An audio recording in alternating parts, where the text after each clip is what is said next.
Hey, it's that magical time again where we get to point, laugh, and shoot spitballs at a creepy degenerate being weird to a woman.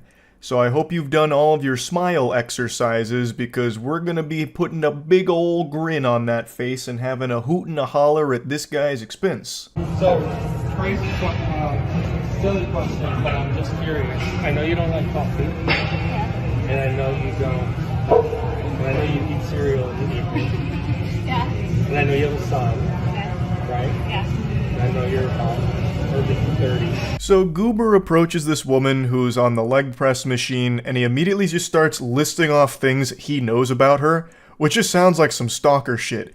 Like it sounds like a mission out of Hitman where Agent 47's being given a dossier and going over his target's interests and like where they might be so they can plan out the assassination. This is just like such a creepy cold open here. I know I'm reading way too deep into this situation and it's starting to get dangerously delusional, but for some reason when I first saw this clip, it immediately reminded me of a climactic moment in an action movie when the villain is monologuing to the hero like a fucking phone call. I know you don't like coffee.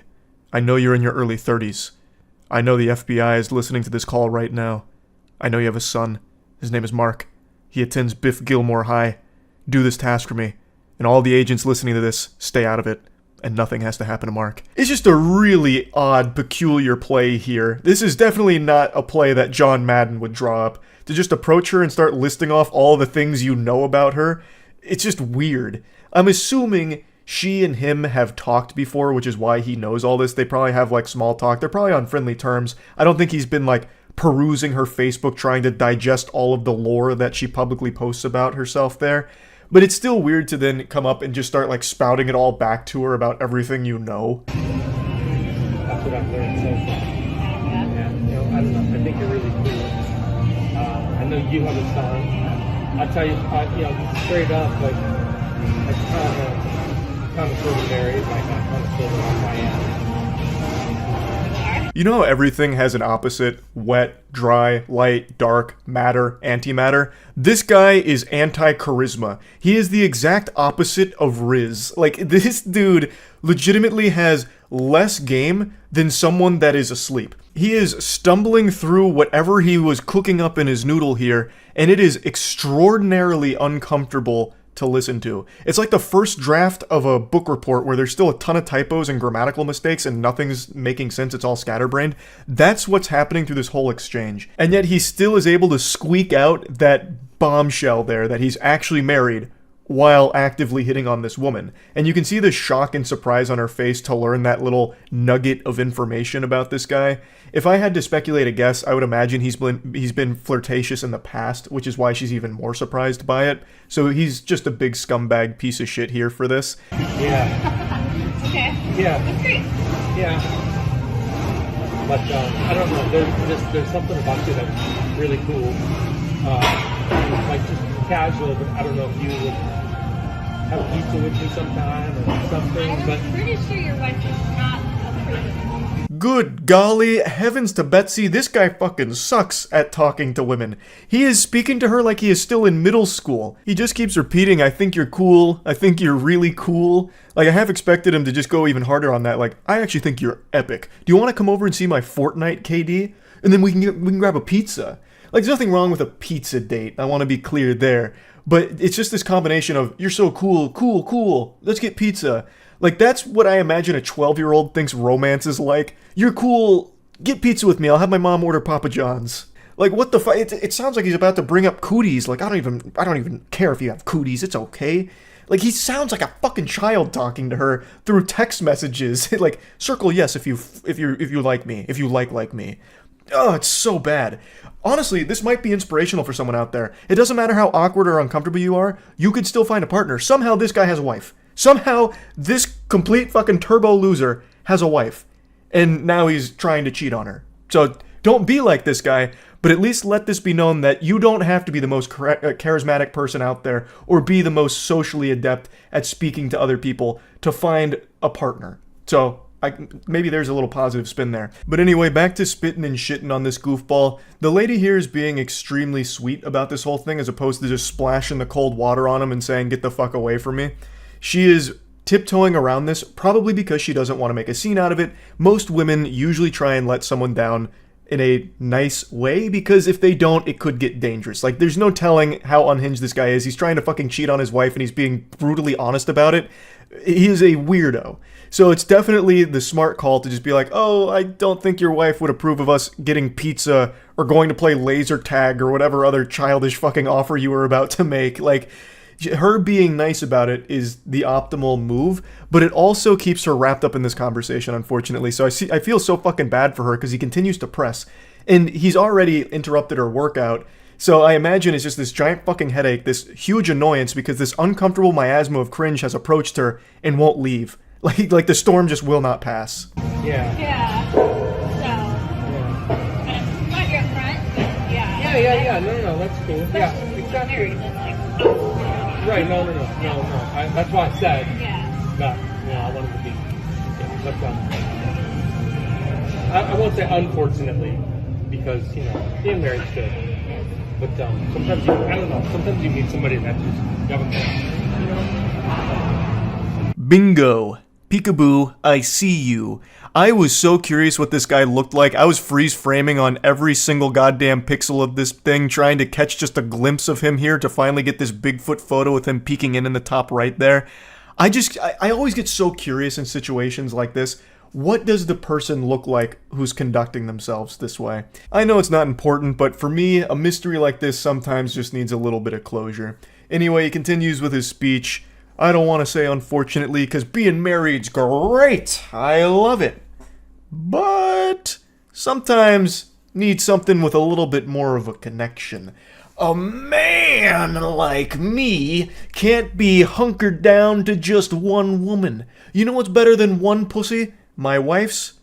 Your pussy. That's 2 vaginas. Double the fun.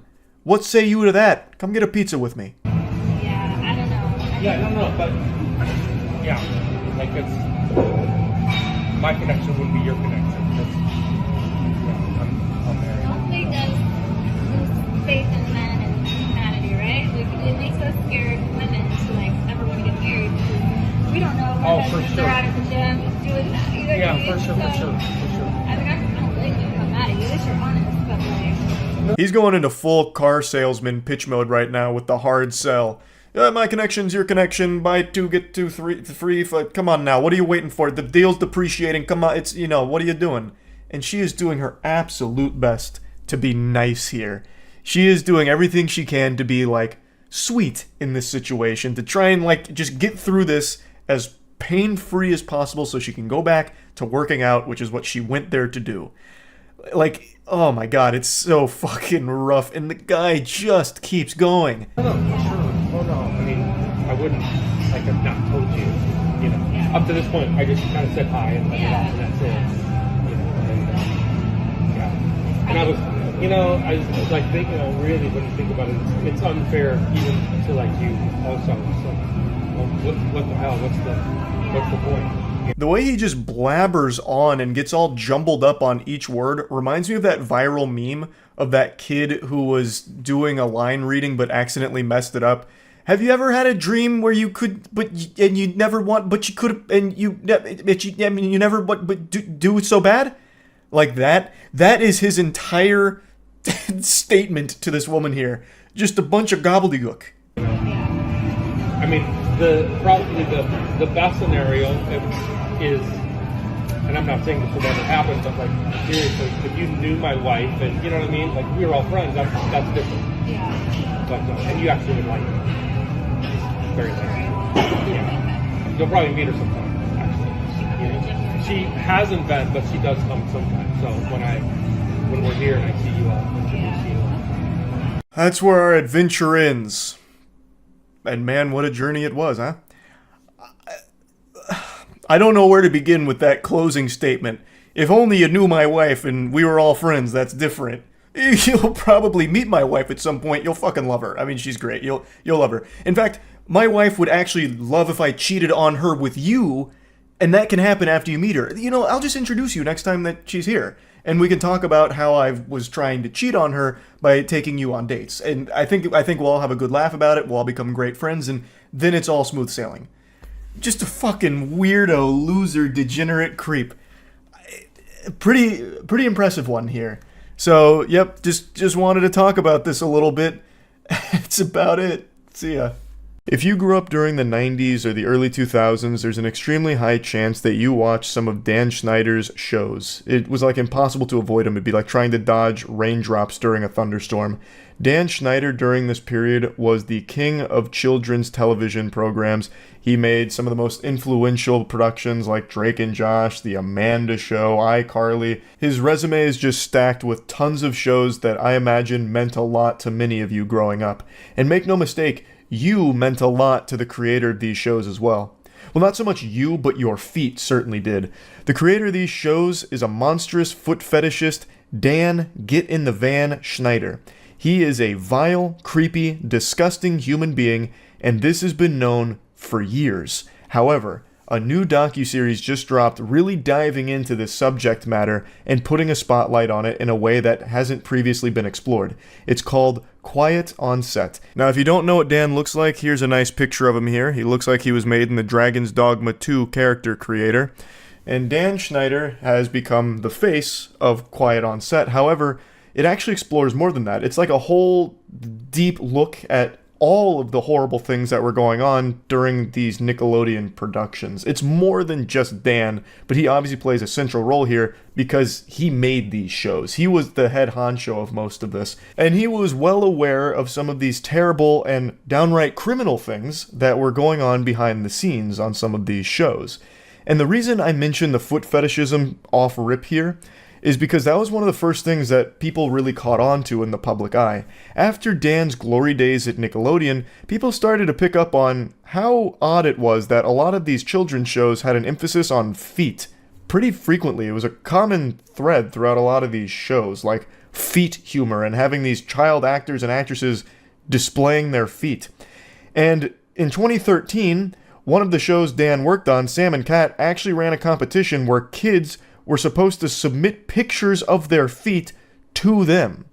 Like, that's weird. No matter how you spin it, that's a really weird thing to request from your audience of children, to take pictures of their feet for you. That's just downright creepy and wrong. I can't believe that tweet is still up, by the way, over a decade later, and no one thought to delete that. That is impressive. But anyway, people started to pick up on Dan's fixation with stompers, and it seemed like his fetish was bleeding into his work, and he was having the children unknowingly participate in it by having them display their feet. That's what it seemed to a lot of people, so it was obviously very concerning, so people did more and more digging. They found more and more evidence of Dan being an awful piece of shit behind the scenes with a lot of shady things going on there, and it just led to this reputation that people for years have known that Dan blows loads to toes Schneider is not a good person.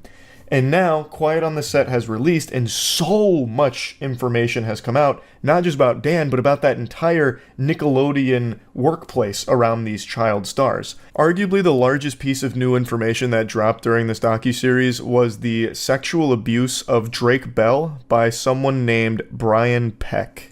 So Brian Peck was a coach at Nickelodeon whom was sexually abusing Drake Bell, and he was actually convicted in 2004. He spent 16 months in the slammer, and then immediately upon release, landed a job with Disney. If that doesn't show just how rotten to the core this industry is, I don't know what will. There is deep-seated evil in Hollywood. He went to jail for lewd acts with a minor. He is a sex offender, a convicted sex offender, and he immediately got a Disney Channel job working on The Sweet Life of Zack and Cody. What the fuck? That's mind-bogglingly evil. Like that's not just irresponsible, that's malicious. It's not like they just made some kind of mistake where they put a sex offender in a role where he works almost exclusively with children.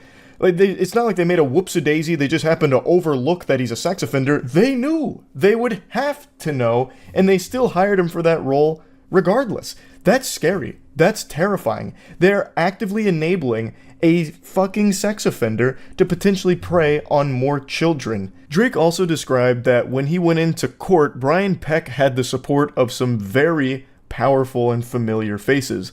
There were 41 character letters written to the judge asking for leniency for Brian Peck. 41 letters of support from industry personnel that were trying to get a lighter sentence for Brian Peck, even knowing that he is guilty of the crimes for which he is about to face the punishment, asking for a more generous sentence. These weren't just 41 pieces of toilet paper with nonsensical scribblings on it from nobodies.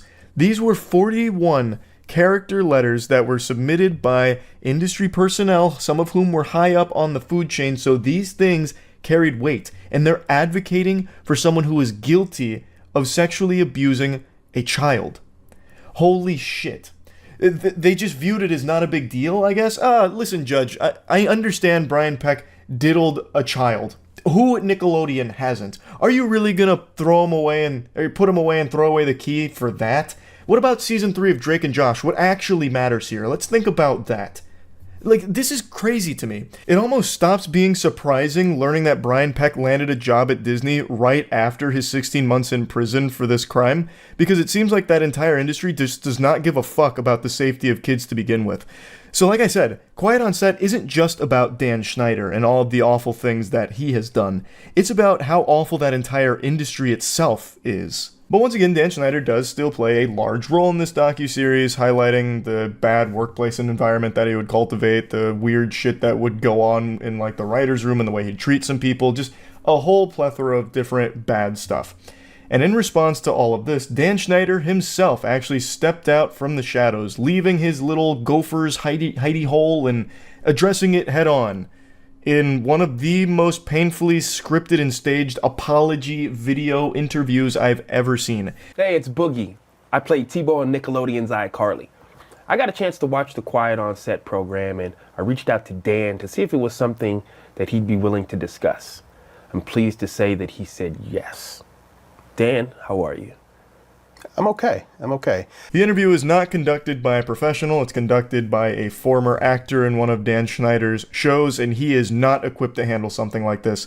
This is the biggest load of baloney. Like, this is just some straight up fucking malarkey. There is no pushback from Boogie on anything in this interview at all. It's just strategic softballs designed to give Dan Schneider some kind of sympathetic PR win here, where he comes out of this looking better, where he comes out of this like not the bad guy. It's so deplorable that they'd even try something like this with a straight face. I think it is extremely transparent what this is, and I'm happy to say pretty much everyone saw straight through this. This did not give Dan Schneider the dunk I think he was expecting it to. This did not make him look any better in the public's eye. It actually just made it look even more sinister that he was able to, it seems, pre-prepare this interview to mitigate the potential fallout from the docuseries airing. Let's talk about the massages. Okay. Watching the content yesterday, it was disturbing. It was wrong. It was wrong that I ever put anybody in that position. It was the wrong thing to do. I'd never do it today. I'm embarrassed that I did it then. I apologize to anybody that I ever put in that situation. Dan, talk to me about the writer's room. From what I saw, not cool. No, and I don't mean to cut you off, but if I can cut right to the chase, let me just say, no writer should ever feel uncomfortable in any writer's room, ever, period, the end, no excuses. It starts with what's supposed to be this moment of taking accountability. Dan Schneider is just point blank apologizing and, holding himself accountable for the sins of the past type vibe. Except he's really not. Like, these aren't things that you just, hand wave away with, a simple apology. A lot of what was reported is, unforgivable bad shit. There's really no way of apologizing for the things that Dan Schneider has done and also been accused of. So it's just, it feels so fucking insincere. And Dan Schneider got away with it, and it seems will continue to get away with it. So he loses nothing by doing something like this, which just makes it frustrating to see him parade around pretending like he cares now all of a sudden. It's extremely easy for him to just be like, oh yeah, that was bad. I feel bad for that. Oh, what a regret. Yep, not good. It's just, I would have liked if the interviewer was someone that would legitimately dive into a lot of these things and actually press him on a lot of these things. This interview never even addresses the things that people want to hear from Dan on, such as like the sexualization of the children in those shows. Even outside of all the foot stuff, Dan included some very inappropriate things in his programs, such as Ariana Grande milking a potato, and then another scene with her getting like splashed with water and shit. Like, all of it was very unacceptable and seems to sexualize the child actors and actresses in his productions. And that was never even brought up in this interview. So this interview it doesn't have any real substance to it. It is legitimately just a scripted PR play from Dan. I cut it. I want my shows to be popular. I want everyone to like. The more people who like the shows, the happier I am. Yeah. So if there's anything in a show that needs to be cut because it's upsetting somebody, let's cut it. So I think it's big for you to say with your work, if it's viewed as that today, you don't have a problem. Cut it. Cut it. I mean, that's a solution. The last thing I want to ever do is put any content in a show that's going to upset my audience and make them want to turn off the TV. Why would I ever want to do that? That makes sense. This is him addressing a question that Boogie asked about like inappropriate jokes in there without getting too deep into the weeds, just a broad subject of some of these jokes have aged poorly and people look at them as inappropriate for a child audience. How do you respond? The most softball way of asking this question, mind you, and his response was, cut it. Just get rid of it. I don't want it in the show. If it's aged bad and it makes people uncomfortable or, you know, this and that, cut it. And Boogie's like patting him on the back for it, like, oh my goodness, wow. That's so benevolent. What a great solution. Yeah, that makes sense. What the fuck? It's so easy for him to say that now, but it doesn't take away the fact that you filmed it. If you cut Ariana Grande milking a potato type shit, if you cut some of the foot stuff that you included in there, it doesn't change the fact that you still had the child actors and actresses doing that shit and were sexualizing them. It still happened. That's still bad. Cutting it from the final product doesn't erase what you did. It's so frustrating that there's no pushback on any of this in the interview. He just gets to let him say his piece and then get applause for it. It's so stupid. And when Drake and I talked and he told me what had happened, I was more devastated by that than anything that ever happened to me in my career thus far. 41 of those people wrote letters for Peck, character letters, praising him for who he was and asking for leniency, and they knew that he was guilty. They knew he had confessed to some degree, and they still did this. But Drake's mom, a lovely woman who I stay in contact with this day, she came to me at the time and she said, would you help me with my speech for the judge? And I said, of course. And I did. Dan Schneider's fishing for the Nickelodeon's Kid Choice Award for the best fake crying. It feels super forced and super insincere. Him tearing up while talking about this story. This is him talking about the Drake and Brian Peck case, where he mentions 41 people wrote those letters and it baffled him. And then Drake's mom actually asked him to help her write her piece, which he did. And that leads me to a question of, if you knew all this, why didn't you back up Drake Bell? The way it's described, Brian Peck had all of these people in his corner, but Drake really only had his mom and his brother. Why weren't you more involved then? Like, I imagine that could have been extraordinarily helpful. But regardless, this interview doesn't do anything to change my perception of Dan Schneider, or anyone else's, really, I imagine, because it's still nothing. This isn't really an interview, it's just a PR piece, disguised as an interview. It's just more despicable garbage here. But yeah, anyway, I wanted to talk about this a little bit. Again, the docuseries is called Quiet on Set, it's out now, and yeah, just kind of wanted to go over it a little bit. That's it. So yeah. I remember a decade or so ago, there was this trend where some creepy, degenerate losers would go around in public and try and sneakily take pictures of women's panties by sliding their phone under their dress when they weren't paying attention. They treated it like they were Sam Fisher and Splinter Cell on a stealth mission trying to grab these photographs. And they'd take these pictures and they were called upskirts. If I remember correctly, there was even a Reddit community for that where they would proudly post this, which, by the way, is illegal. They were posting evidence of a crime they had committed on the subreddit. I'm pretty sure it got fully shut down, but right now there is like a Reddit upskirts community, but I think that's something totally different, like a phoenix that rose from those ashes, because it looks like those are upskirts that the people are taking of themselves for that community.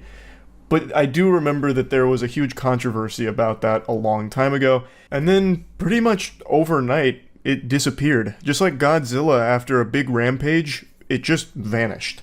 I had never heard about upskirts again. I never read any headlines about anyone doing upskirts, getting like arrested or anything like that, until 2 days ago, with a Target creep who got caught on video taking an upskirt of another shopper. And it's become a pretty big story now. So when I first saw this, I thought it was fake. I thought it was like one of those rage bait things that TikTok does really often.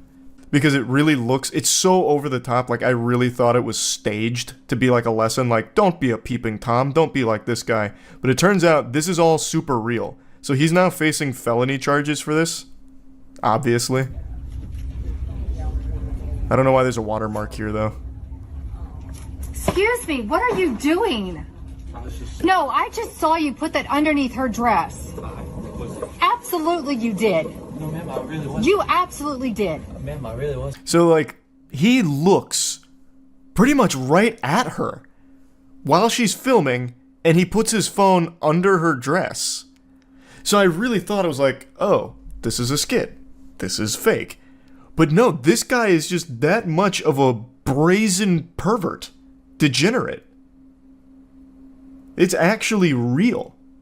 So I'll show you the follow-up in a second, but no, 100. He actually leaves here in handcuffs. He is facing felony charges, and his whole life is ruined. Rightfully so, because who knows how many times he's done this. Upskirts are a crime. Like, you can't be doing that, obviously. He's a fucking degenerate. His legs shaking, that's wild. Oh yeah, hey, we didn't finish the video, yeah. And also, instead of leaving, he stays to try and, like, talk his way out of it. Like, he was trying to find all the right dialogue options in the tree to get the good ending, instead of just running away like most people like him. So he stays the entire time to get arrested.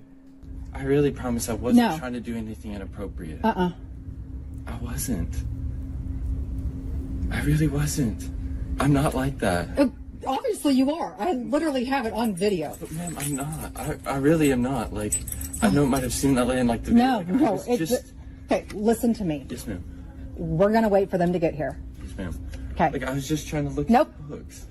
I was just trying to look at books. Okay. That's... what an interesting alternate theory there. He's just browsing some good reads. That's all. In the Pokemon cards section, where all the best books are. Does bro know porn exists? There's so many people like this, though. It's for them, I think, it's like the thrill of doing something like this. Like, I imagine this probably isn't the only time he's done it. And apparently he had been following the lady filming around the entire time, which is why she's filming here, because she got a very creepy vibe from this guy. And then I guess at some point she de-aggroed him, so then he went to this girl, started following her, and then did this. No, I have video of him sticking his phone underneath this lady's dress as she had bent over, videotaping her. And he followed me all around the store. Okay. So... We need to get police. Okay, if you can go ahead and call them also. Oh, they don't have the next one. But he gets taken away in handcuffs. But he gets taken away from the target with the police. Turns out he was like a very active member of the church, like the local church they were at. This and that. He tried to talk his way out of it. It has not worked, and now he's facing some super serious charges. But this was something that I found interesting. He keeps denying that he wasn't doing anything wrong, and he apparently showed the police his phone, like the recent pictures, and he didn't have any recent pictures, but I don't know if that also means videos, or if he also had time to delete them. Last I heard, they subpoenaed to get like his deleted information for forensic examination. And they also said this too. Police say they have yet to discover anything inappropriate involving children. Yeah, he's a volunteer at the elementary school. Arrested and cuffed at a fucking library. Show some respect, brother. He's a target. Why was the lady taking a video in the grocery store perfect time to catch him? Damn it, it's a Target. It's not just a grocery store, and it's not just a library. Show some respect. But as she said, she was filming him because he was initially following her around in the children's section. She got a creepy vibe, so she started filming him and following him around and then caught this. Imagine the unexpected turn of events. He didn't film anything. The charges against that poor lady would be crazy. Even if in the most unlikely of circumstances he didn't film anything, him putting the phone under this lady's dress still shows the intent. Like, even if he didn't hit record, like he missed it, he still showed the intent. And even if you can't arrest him for that, he's still going to be ostracized from like his church community and like his friends for that. That's creepy shit no matter what. I don't think he was recording. I think they hear the click of a photo being taken. Nope. I don't know if this is true. Chat can tell me if this is true or not. When I was reading through this story after I found out it was real, I learned that this was a pretty popular thing overseas. So I think in Japan, I think is where it was, they instituted this mandate that if you're taking a picture or a video, it has to have a sound. So you can't do this discreetly anymore because it makes a sound. And I thought that was the craziest shit. That's real? That is true? That's wild. It was that big of a problem, huh? US supermarkets have the same energy as random encounters in GTA. My dad died taking an upskirt photo. Alright. Interesting meme. So he's actually facing some additional charges as well for secret peeping. They issued a warrant after identifying 3 separate victims at the store on Monday morning, so he's facing 5 counts of secret peeping in total. Dude was really creeping and peeping on a Monday morning here. Allegedly 3 separate victims? Goodness gracious, Jesus Christ. He was just sliding his phone under everyone with a pulse at this store, I guess. But anyway, he's been caught red-handed here. He would have got away with it if it wasn't for those meddling iPhones that can also record him as well. Like, the crazy thing about a phone is it can be used for more than just filming panties. It can film you filming panties. So I guess we'll see what happens here. I highly doubt there's any alternate explanation for what he was doing in this video. I can't think of a single possible other reason for why he did what he did there aside from upskirts. That's the only logical thing. I can't even think of some kind of ridiculous theory. Never mind, scratch that. I did come up with a ridiculous theory. What if he wasn't grabbing upskirts there and instead saw a very venomous spider on the ground? He saw a black widow and he got down there calmly as to not scare the shopper or scare the spider away and then smashed it with his phone. Who knows? Maybe that's the story. Maybe that's what he did. He squished a bug and saved the day. Obviously, I'm fucking kidding with that. The only thing that can explain his behavior here is that he is a sexual degenerate that was grabbing upskirts. So I guess we'll see what charges stick here or what comes from this story. That's really about it. I just wanted to share it. That's it. See ya. Whoa there, partner. Hold your horses. I bet you thought I had finally kicked my addiction to reading uncomfortable, cringy, weird text messages from the dating world. Well, do I have news for you, pal. I've only just begun on my bender here. I can quit anytime I want. It's not that big of a deal. I don't need electroshock therapy or any kind of mumbo-jumbo psychiatry to break me out of this rabbit hole. I don't have a problem. The only problem I have is that there isn't more of these for me to read, damn it.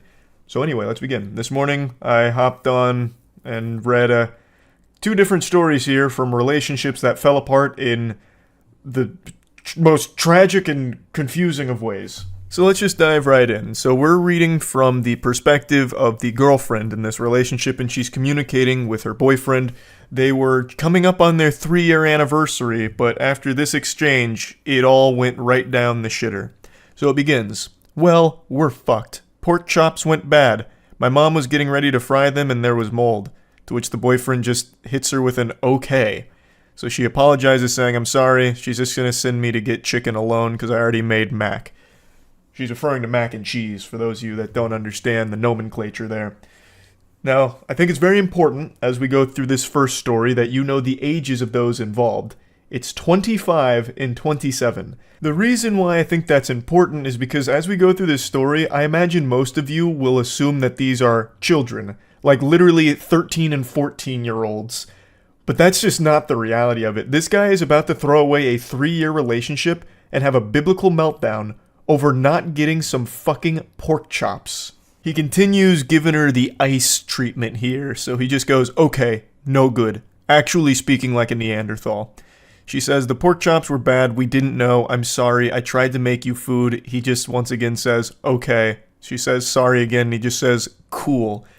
So this guy, he's going catatonic right now. We're losing him. He's flatlining. He's starving to death because the pork chops went bad. What is he gonna eat now? He's only a fucking 20-something-year-old man. He can't fend for himself without these pork chops. He's gonna die. She continues by saying, I really tried. Once again, just hits her with that okay. This is actually just like out of One Punch Man, that famous panel where Boros is powering up and One Punch Man just goes, okay. That is his whole personality.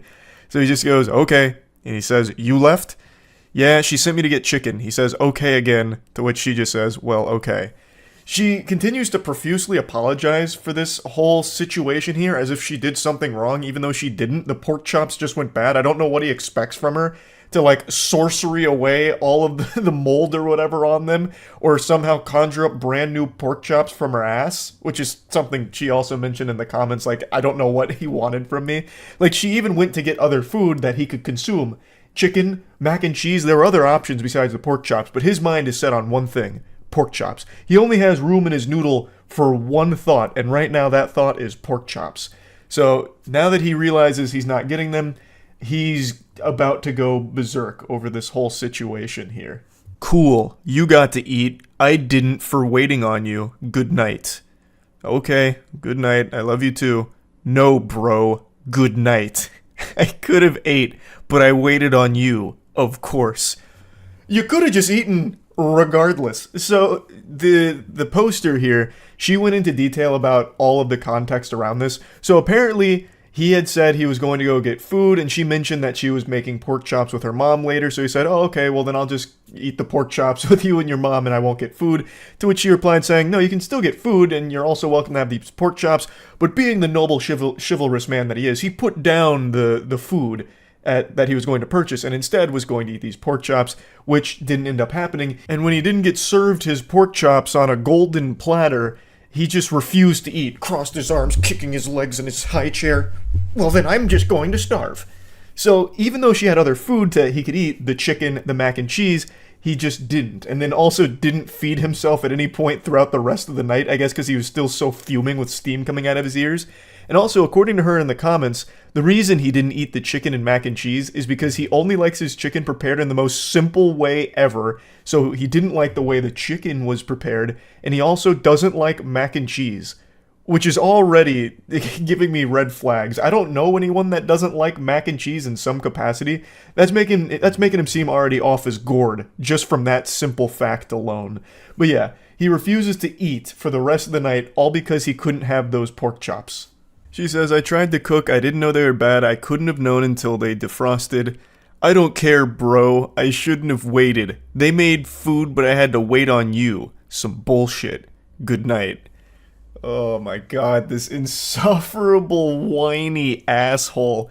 Those pork chops must have been, like, heavenly, divine, like, to just give up food for the rest of the night and then ruin a 3-year relationship. Those pork chops gotta taste immaculate. Like, not only do they have to taste amazing, they have to come with legitimately life-changing benefits in order to have this kind of fucking tantrum over them. Like, taking a bite of those pork chops instantly chisels out your jawline a little bit further or something. I just don't know what kind of pork chops would be worth all of this anger. She apologizes again, saying, well, I'm sorry, good night, I love you too. Bro, stop telling me that. I am so tired of this guy saying bro to his girlfriend. He clearly has no respect for her whatsoever. He then throws a term out I've never seen before. He says UPMO. I don't know what that means. I don't know what that stands for, so I looked it up, and usually it's an abbreviation for Project Management Office. But that doesn't really fit in the context of this conversation. I imagine it has to be an insult. I don't think he just came out of nowhere saying, you Project Management Office. So it must stand for something else, but I still can't piece it together. Maybe You pussy monster outcast? I couldn't tell you. Never mind, now I can tell you. I just took an additional 10 minutes looking through Twitter to see anyone else who has ever used that abbreviation, and apparently it means you piss me off. Wow. Fucking oof. That is so cringe, Jesus Christ. But anyway, she says, I mean, I do, but okay, referring to loving him. And then he just says, I don't want to talk to you. And then she just says, okay, good night, I love you. He then comes back around as all of these unhinged weirdos do, where they're like, don't talk to me, I don't want to talk to you, good night. And then he just keeps fucking going and going and going and spewing. So he comes back and says, at all. Not tomorrow either. I don't care. This is bullshit. Good night. You're fucking selfish. Fuck you for real. I really don't want to talk to you or see you. Honestly, I'll remember this. Good night. I mean, he's speaking like it's the Walking Dead Telltale game. Goofball will remember this. I mean, obviously he's going to remember this. You just had a fucking meltdown over pork chops. Everyone's going to remember this. So then she's confused, like, what did I do? You said you don't want to talk to me, so I'm leaving you alone. He then says, fuck you, please leave me alone. Get the fuck out. And then she just says, you're the one texting me just to say leave you alone. And then he again comes in, I don't want to talk or see you at all. And then she just, again, I didn't even respond to you. Okay, good night, I love you too. Just trying to get out of this conversation because he just keeps coming back to just say, leave me alone. Stop talking to me. Why aren't you talking to me? Hey, stop talking to me. I'm texting you one more time just to let you know. Don't talk to me. I don't want to talk to you. It's craziness. It's craziness. So this is the end of the text message screenshots, but the story continues. Right after this, the following morning, he continued this behavior, this attitude, and ended up dumping her because of this whole pork chop fiasco, which is a huge blessing in disguise for her because this is not a good partner. This is a crazy person. To have this level of blow up over not getting pork chops, wow, that is some concerning delusion. So she does expand on it a little bit. He continued to insult her the following day before dumping her. So just a piece of shit all around. And I just had to talk about this one because I don't think I've ever seen a relationship, at least of this long, 3 years, they apparently were saving up for a house, end over something so trivial. I haven't seen a relationship crumble over something so meaningless like this. This is a wild case here. So yeah, I wanted to talk about this one a little bit. I know I said I was going to do 2, but I've kind of been yapping about this one for quite a while now, so maybe I'll just save the second one for tomorrow and I'll let it be like a little teaser. I think that's what I'll do. This will be your little appetizer for tomorrow's, where I cover the other really unbelievably awful relationship crumbling text messages. But anyway, I feel bad for the girl here, but I am happy to know that they're not together anymore. I think that's a very good thing for her going forward. I know it's going to be tough for a little while, but wishing her the best. And for the dude in the story here, wishing him nothing but really bad mac and cheese and no pork chops for the rest of his life. So yeah, that's really about it. So yeah. You have been lied to. For your entire life, you've been fed a fib. You've been living in a dimension of dishonesty.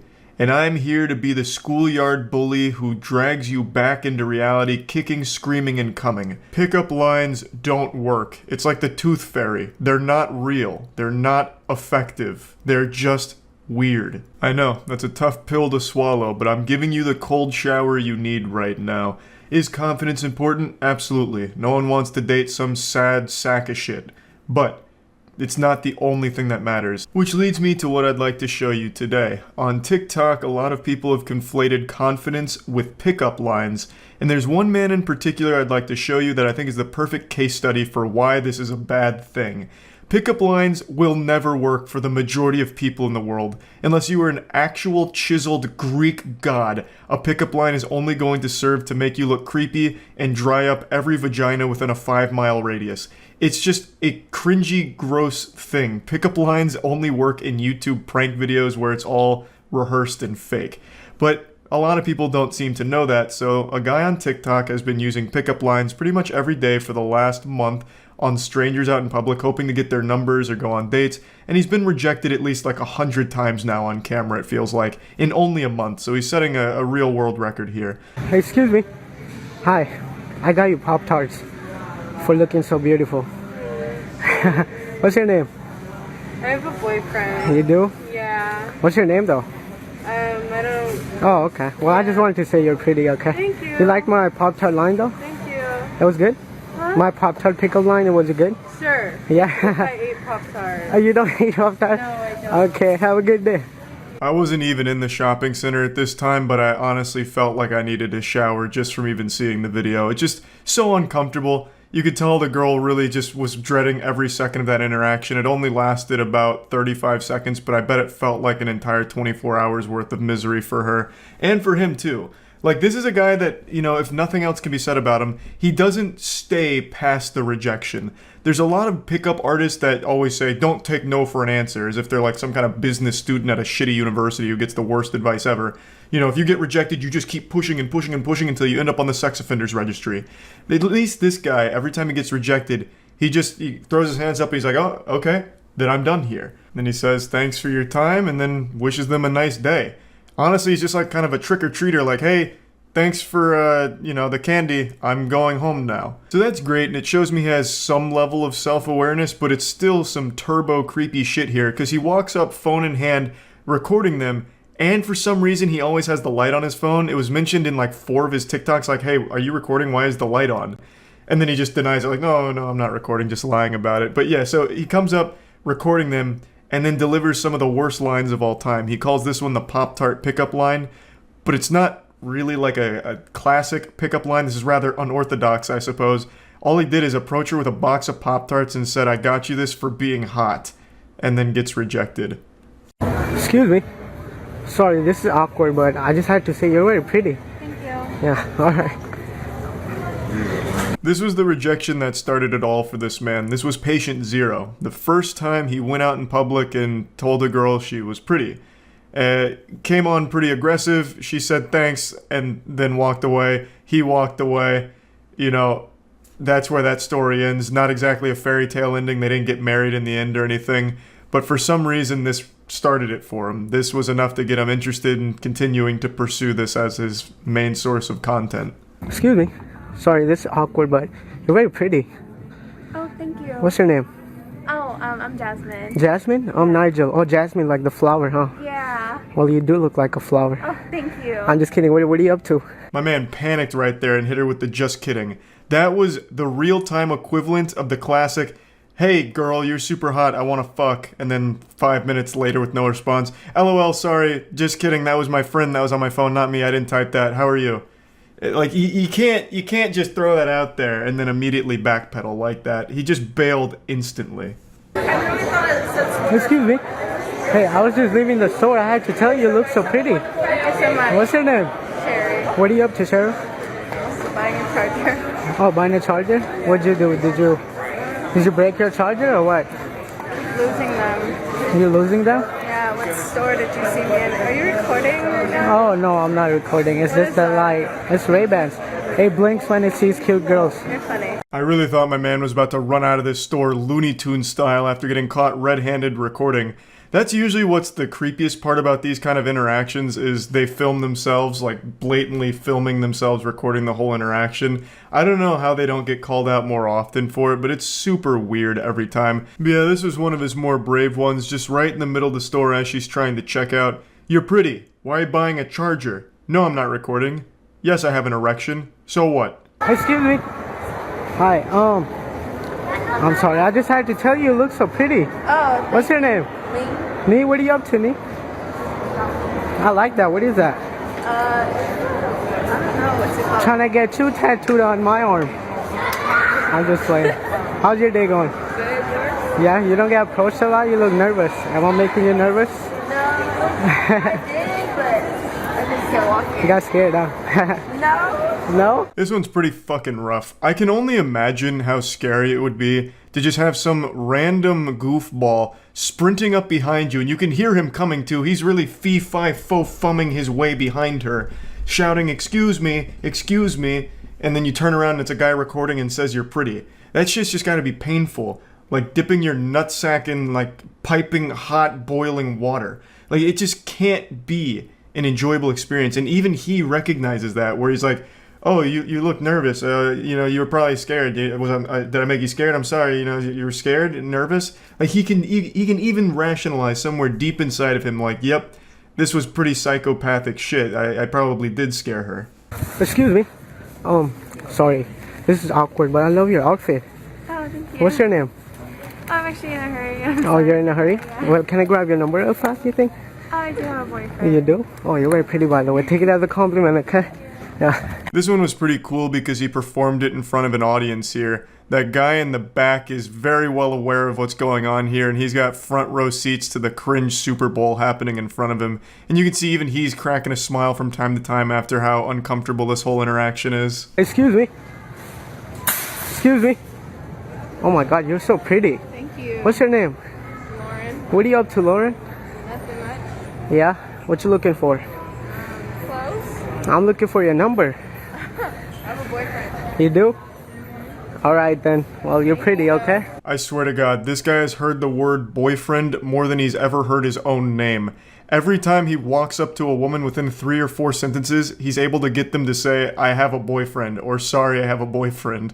Like, I don't know how many times you can take that. Just stop. Just fucking stop. Stop using your pickup lines. Stop recording yourselves trying to, like, come on to women in a really creepy, aggressive way. Just stop it. Excuse me. Hi. Do you know where the library is? Yeah, if you go all straight, you should see it. So just continue straight across the bridge. Oh my god, to your right. the way you like pointed, you're definitely my type. I just playing. What's your name? Jocelyn. Jocelyn, what are you up to, Jocelyn? I'm actually really late to class. Oh, you are? Yeah. What class you got?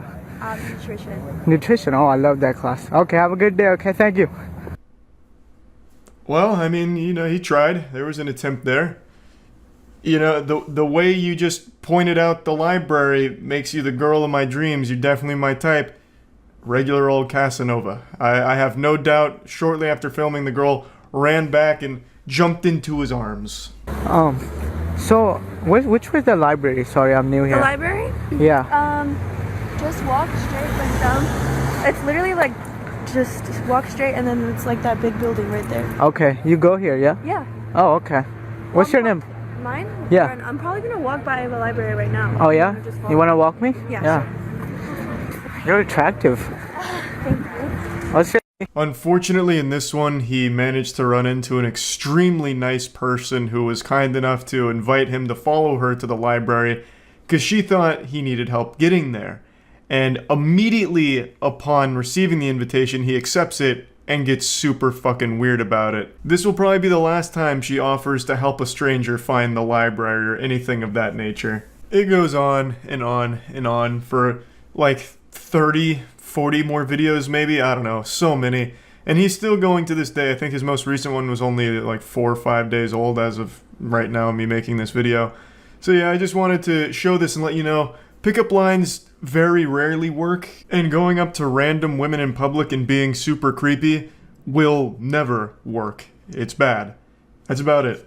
See ya. I've got good news and bad news, and I've always found it's better to get the bad news first. Just go raw and no rubber and hit you with the cold water right away. Force feed you the vegetables so that way the dessert tastes even better. The bad news, I'm about to show you an insufferable asshole, perhaps one of the most miserable people to listen to on the planet. The good news, he's about to be arrested. Let me introduce you to Johnny. Johnny is the epitome of turbo virgin. I know this word gets tossed around a lot, but he is a self-proclaimed incel and one of YouTube's most prolific stalkers / woman harassers. This goofy goober looks like if Raymundo from Rocket Power and Tommy Wiseau did a fusion dance and created the world's most socially inept asshole. Now, Johnny's whole shtick was he would wait outside of bars, clubs, and even parking garages, literally just fucking live in parking garages until he saw the slightest hint of a human female nearby. And then he would get his phone out and start recording himself, following them, insulting them, and demanding they fuck him. And he'd follow them for what felt like miles. These videos would go on for so long, and always it would end up the same. Them threatening to get the authorities involved because they were literally scared for their lives around this guy because he was completely unhinged. And he continued this shit for about a year. I've known about his pitiful existence for quite some time, but just never really wanted to bring any attention to it for obvious reasons. But now, he pushed the envelope a bit too far and flew a bit too close to the sun, and his tiny little micro dick burned up. He actually assaulted a woman who defended herself from him. He pepper sprayed her, and it was after he instigated the entire conflict, And now that video has surfaced and the authorities have gotten involved and they're looking to arrest him and potentially charge him with assault with a deadly weapon, as well as a hate crime and the discharge of tear gas. The article also alleges that he was recently arrested after getting kicked out of a club with his friend, and while getting escorted out basically claimed white power and some other shit like that, which sounds par for the course for a fucking homunculus like this guy. Imagine evolving for millions upon millions of years and ending up like Johnny. What a bad fucking deal. Just an actual shit stain on the planet. But anyway, I'd like to show you the video that is going to lead to his arrest. What triggered it all here and started this chain reaction where finally it looks like he will no longer be terrorizing innocent people on the streets. Can I hang out with you? That guy just stole my car, so he's... Where'd he go? Newport Coast? Huh? Can I hook up with you? What kind of vagina do you have? Is it an innie or an outie? Does it have beef curtains? I'm gonna call the cops if you don't. Yeah, fuck you. Yeah. You're annoying, dude. Why are you calling me? Because I wanna fuck. That's his real voice, by the way. He's not putting on some kind of show, he's not playing a character. He genuinely sounds like one of the Looney Tunes character in Hailed Helium forever. It actually just sounds like he's making fun of a stereotypical incel demanding tindies from mommy. That is just his normal state of being. He does it unironically. Man's collected all the infinity stones of cringe and ascended to a level beyond pathetic. I'll go ahead and play the rest of the clip. My fat ass cock is ready to get hard for you. Cops are coming right Why would you call the cops on me, bro? I'm just speaking. It doesn't matter. Fuck you, you little bitch, you little void. Oh, you little. Whoa, what's wrong with you? Chill out, chill out, chill out. Hey, chill out, chill out. Chill out, you just kicked me in the balls. You back up. You back up. You back up. Throw that at me, you're gonna...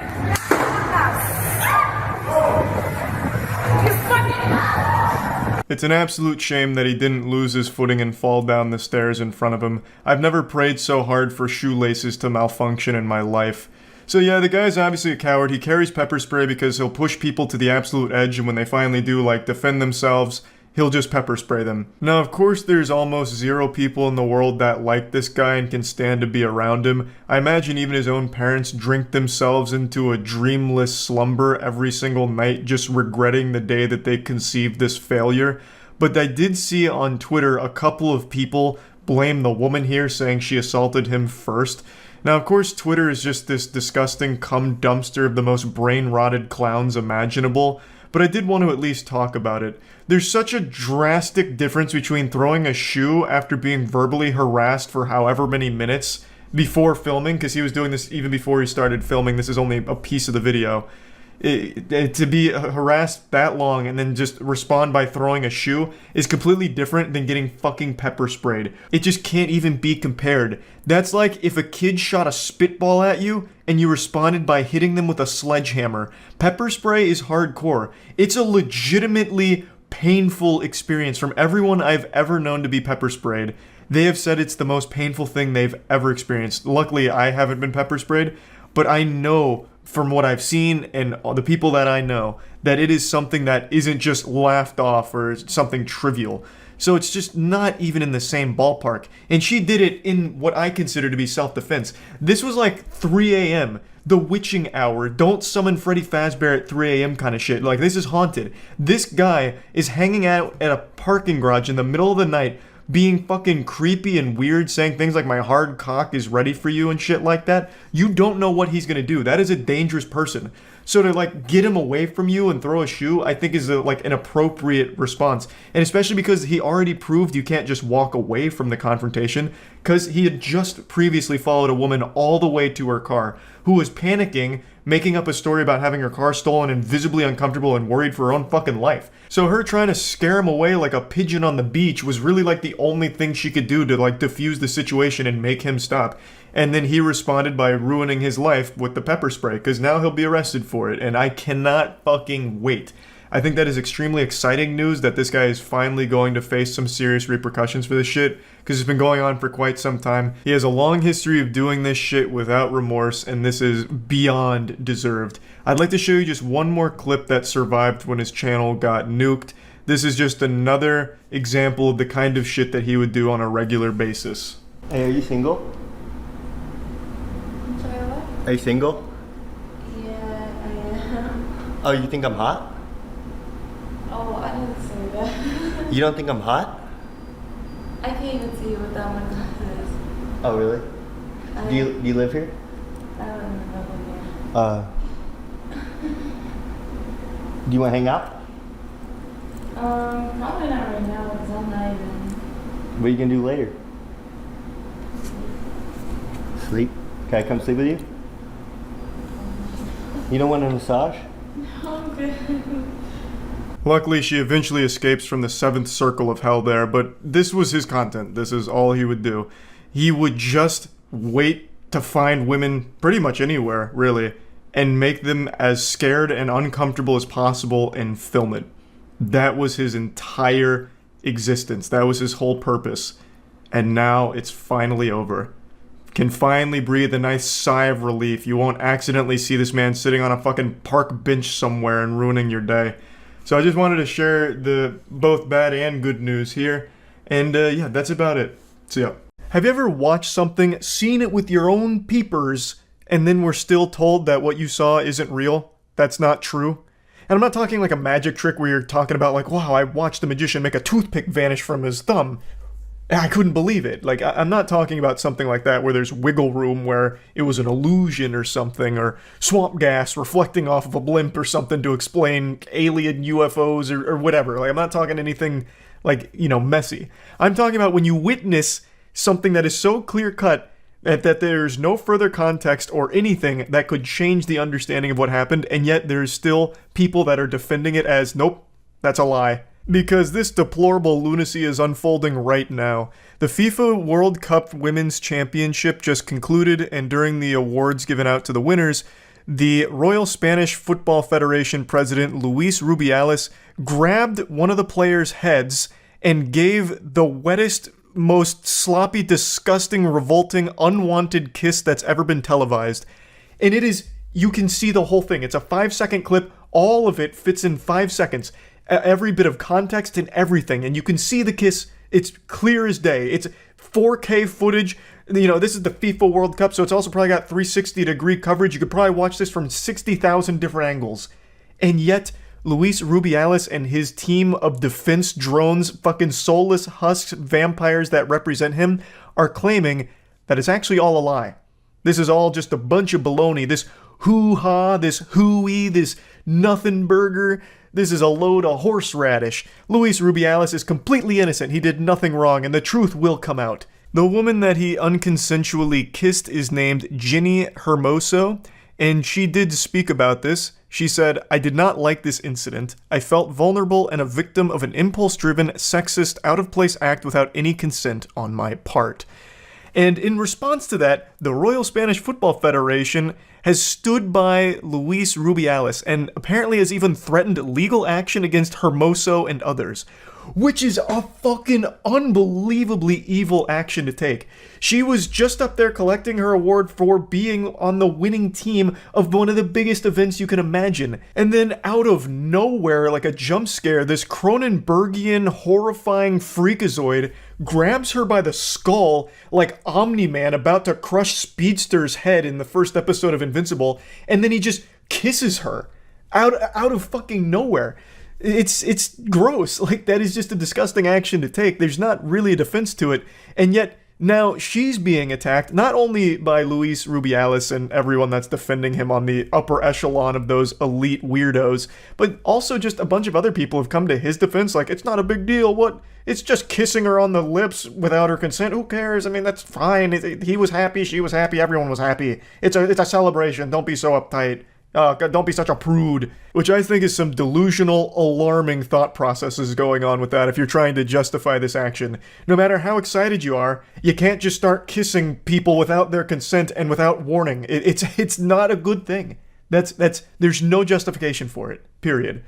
And in response to all this, FIFA actually banned Rubiales and the Spanish Football Federation from contacting her to preserve her fundamental rights following the kiss. And apparently, she'd even been asked to alleviate the pressure on Rubiales. The absolute gall to say that to her. Listen here, miss. You've created a lot of problems for Luis Rubiales. You forced him to kiss you on the lips. You were sending all kinds of signals that he picked up on, and you basically ripped the tongue out of his mouth and shoved it down your throat on the big stage. This is your fault, and it's up to you to fix this. It's fucking craziness. Holy shit. Now, obviously, she's very upset about the situation, and everyone else is as well. So there have been some resignations until proper action is taken, because right now he's getting a slap on the wrist. They want him to resign from his position following this scandal, which I think is a reasonable request, but instead he's just getting a little bit of a little vacation, basically, and that's about it. He's not facing real consequences for these actions, and also, this is not the first time Luis Rubiales has found himself in some really degenerate hot water. Apparently, he was even siphoning funds out of the Federation in order to spend them on orgies. This is a sexual deviant. This is a fucking bad person. And yet he still has this incredibly high position of power. It's mind-blowing. So I went over this on stream where I learned about it, so I'm going to show you those clips going through all of it. Now, I don't really want to take any risks here, so I'm not going to play the clip just because I know how FIFA can get when it comes to their broadcasts. So you can easily find it. It is an extremely short clip that has every single piece of context that could possibly be relevant to what happened here. So, grabs her head, kisses her. It's a pretty big kiss, and sends her on her way. Like, pats her on the back on the way by afterward, as if he did nothing wrong, which is crazy. Also, the defense of Rubiales stems from actual imagination, like legitimately just make-believe nonsense. So, a lot of the professional players are withdrawing. They're saying that they will not play again for the country until Rubiales is removed from his position. And the Federation is saying that they actually have an obligation to participate if they're called for it. Like, no, you can't do that, which is a scary thing to say. Why not just actually remove the problem, which is Rubiales, instead of punishing everyone else who wants to make sure that it's a safe environment for everyone?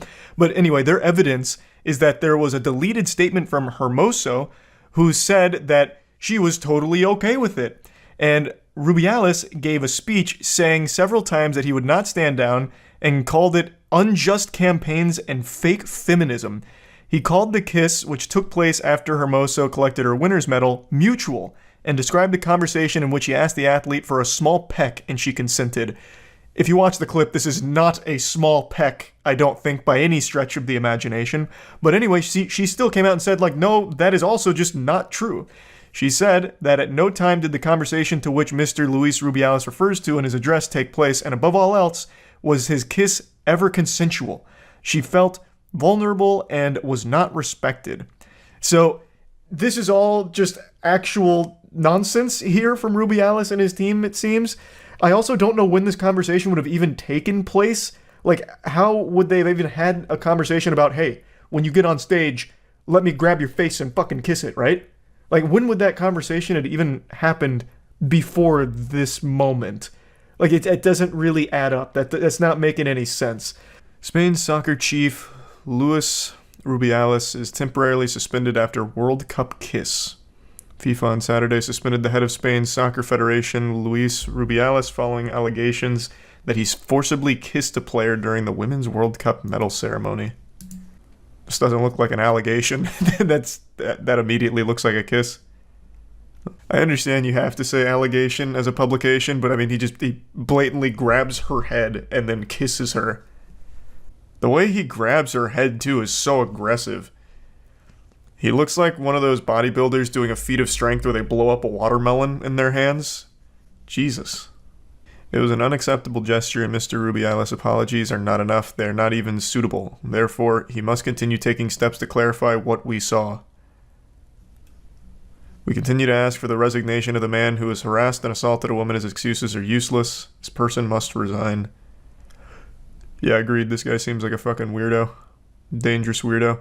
Someone that does this is one of those guys that has that, like, fuck you money, that kind of power where they feel like they can do anything and face no consequences. And it looks like that seems to be the case since he hasn't resigned, nor been forced to.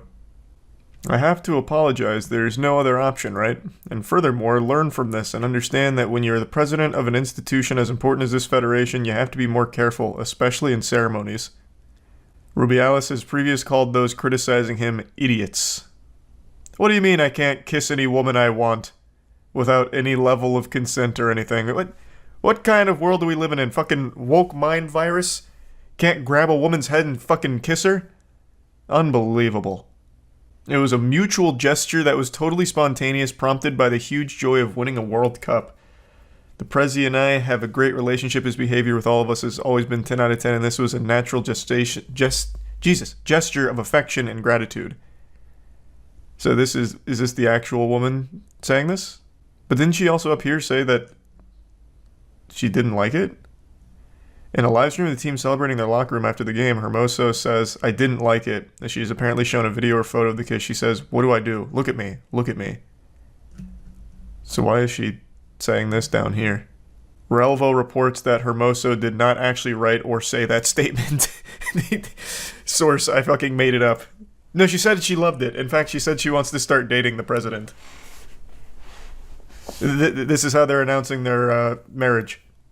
It's Spain, dude. They kiss as a hello and goodbye. Well, tell that to Hermoso and everyone else with eyes. I can't say I've ever seen a greeting or a goodbye like this, where you go up to someone, you grab their skull, and you fucking plant a mean smooch on it without them wanting any part of that and obviously being very upset about it. And it's usually on the cheeks. He's been suspended. It'll bar Rubiales from all soccer-related activities at both the national and international level for the next 90 days while a disciplinary committee reviews the incident. He fully trusts FIFA and reiterates that in this way he is given the opportunity to begin his defense so that the truth prevails and his complete innocence is proven. The Federation said in a statement, "What do you mean? I watched it. Was this a premeditated, calculated marketing play or something? Like, what do you mean? The truth. What the fuck? We could all see him do it. What in the world? You're missing vital context. She grabbed his wiener. What was he supposed to do? It was free pizza. He didn't fuck her. She fucked him. This is an outrageous defense. There's not like more context. It's a 5-second clip and all of it happens within that 5 seconds. On Friday, the players from the Spanish national women's soccer team vowed to not play again until Rubiales and the other leaders stepped down. Oh, Jesus. That's pretty big. FIFA reiterates its absolute commitment to respect the integrity of all persons and therefore condemns with the utmost vigor any behavior to the contrary. Okay, well, ask him to step down then. Tell him he's got to go, Buster. Take a hike. Look at his other controversies. Is this something he's known for? A serial smoocher. Spanish football boss caught grabbing his crotch next to Queen and her underage daughter during his scandalous World Cup celebrations. What the fuck? He also apparently used the Federation's money for an orgy. Oh my god, I've got to look that up. If I just type in Luis Rubiales orgy, will it come up? Yes, it did. Luis Rubiales accused of hosting orgies with money from Spanish Football Federation. What? How did he get to keep his job from this? He used the Federation's money for orgies, and they're like, yeah, that's alright. Is he just the only one that's super open about it? Do they all use it for orgies? Luis Rubiales' name is increasingly being associated with scandal. This is in 2022, by the way. The president of the Spanish Football Federation was earlier forced to defend himself against the accusations of corruption in collaboration with Gerard Pique, and now the anti-corruption department is investigating him again. According to El Mundo, Rubiales has been accused of hosting private parties at a chalet in the region of Granada. He used Federation money to fund these parties at which 8 to 10 young girls would arrive at the chalet. They were expensed under the pretense of work event at which the closest members of his team were present. The accusing party is Juan Rubiales, his uncle and former chief of staff. Juan also headed his campaign for the presidency of the RFEF before he was sacked in 2022. Among the statements, he accused his nephew of hiring private investigators to follow head of Spanish Players Association David Aganzo and telling him that he needed to find a way of getting money out of the Federation. Why wouldn't they care about that? How does he keep his job? Because they were invited. Oh, good point.